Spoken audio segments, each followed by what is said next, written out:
My name is Ashraf Kakaila and I work with Open Space Center. We are here for a students' leadership retreat that has been taking place for the past 4 days here.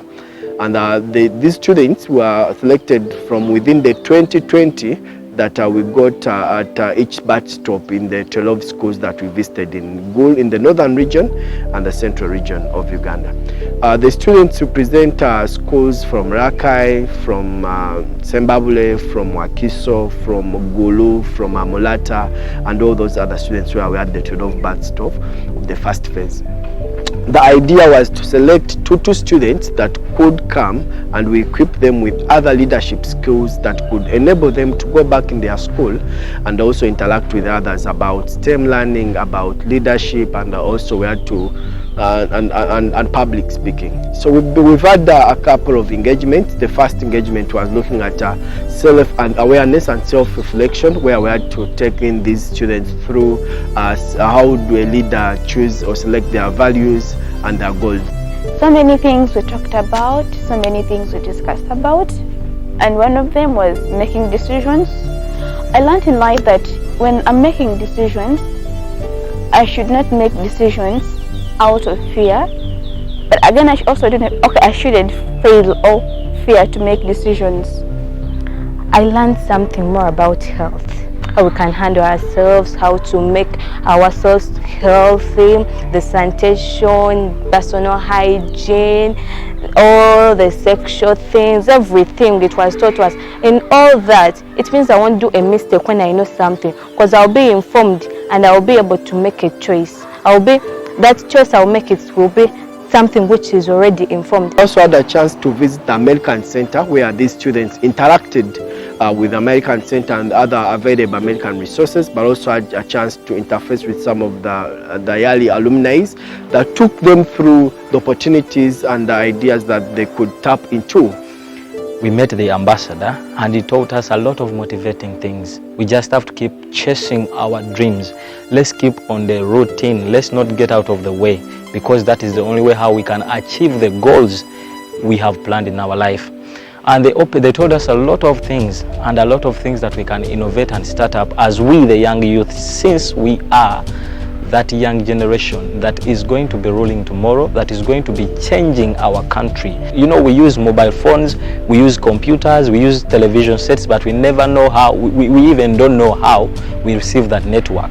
And I've been researching and finding out about these under cables. What he taught me everything and explained to me everything openly. And yeah, I know now most of the things why our phones can work without even a wire being connected to them from the satellite. We also had some trainings in debate, the introduction of debate, and this gave students an opportunity to interact with different, policy and value debates.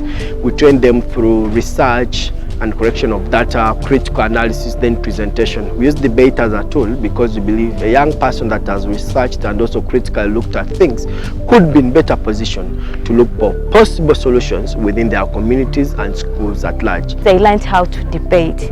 Me, I used to know these things of primary, secondary at the beginning, but we are talking about real debating. In that debating, you can get skills of public speaking. Not only that, gaining confidence. Not only that, you can even network. Because in case I say something that interests you, you come to me, ask me, wow, I didn't think that point will come to you. That we are just networking. Then I also learned about leadership. That was today.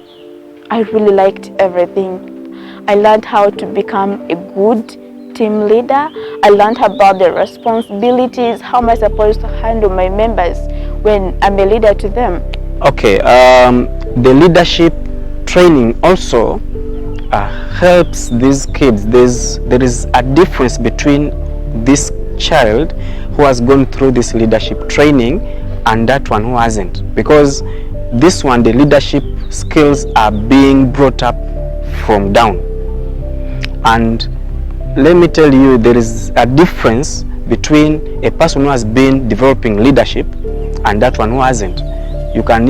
This can be visualized even at workplaces. It can be evidenced at workplaces, even at school. These kids will take up leadership roles as prefects, as class captains, and so on. And these are the future members of parliament that we shall see tomorrow.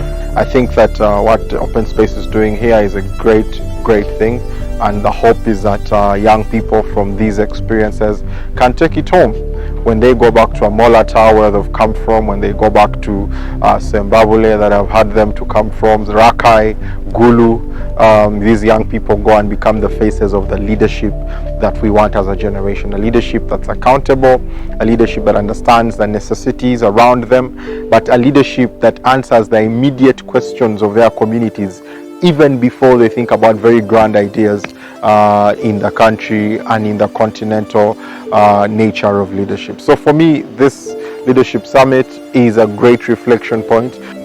I, coming from an orphanage, I want to impact knowledge to the people at school and back to the place where I come from. So share with them the knowledge that I've got here, so to change their way of thinking, because one of the things that we learned here is think positive always, because when you think negative, you're always a kind of a coward.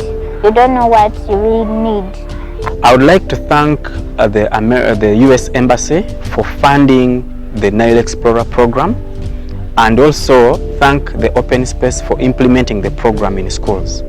Thank you so much, because if it were not you, we wouldn't be this far. And the community is benefiting because of your funding. Open Space, thank you too so much for actually coming up, having better methods of implementation. It has really been wow in schools. Thank you so much.